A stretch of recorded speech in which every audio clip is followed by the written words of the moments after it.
میں 8 فروری کو ہونے والے عام انتخابات میں 2 دن باقی رہ گئے ہیں۔ ٹنڈو محمد خان میں پی ایس 67 پر سندھ ترقی پسند پارٹی کے مرکزی چیئرمین قادر مگسی اور پیپلز پارٹی کے خرم کریم سومرو کے درمیان کانٹے کا مقابلہ متوقع ہے۔ ہر امیدوار اپنی کامیابی کے لیے پرعزم نظر آتا ہے۔ اس وقت نمائندہ نیوز ون زاہد قریشی ہمارے ساتھ موجود ہیں، ان سے بات کرتے ہیں۔ زاہد، بتائیے کس کا پلڑا بھاری ہے؟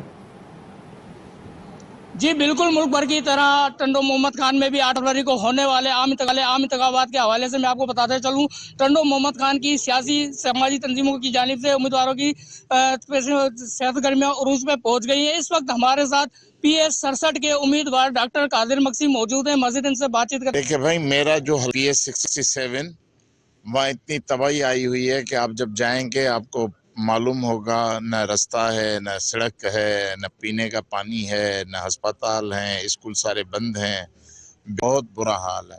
اور جب میں یہاں حلقے میں اعلان کر کے میں داخل ہوا ہوں تو لوگوں کے چہروں پہ ایک اعتماد، ایک خوشی وہ آپ کو نمایاں نظر آئے گی۔ سارے لوگ جو ہیں، پیپلز پارٹی اپنی پوری زور لگا رہی ہے۔ 2 حلقوں کو کے ایم این اے انہوں نے ہمارے یہاں حلقے میں بھیجے ہیں۔ آصفہ بھٹو کو بھیجا تھا، وہ دن رات کوشش کر رہے ہیں، لیکن جس طرح انہوں نے لوگوں کا جینا تنگ کر دیا ہے تو امید ہے کہ ہم ان کا مقابلہ ہوگا بھرپور۔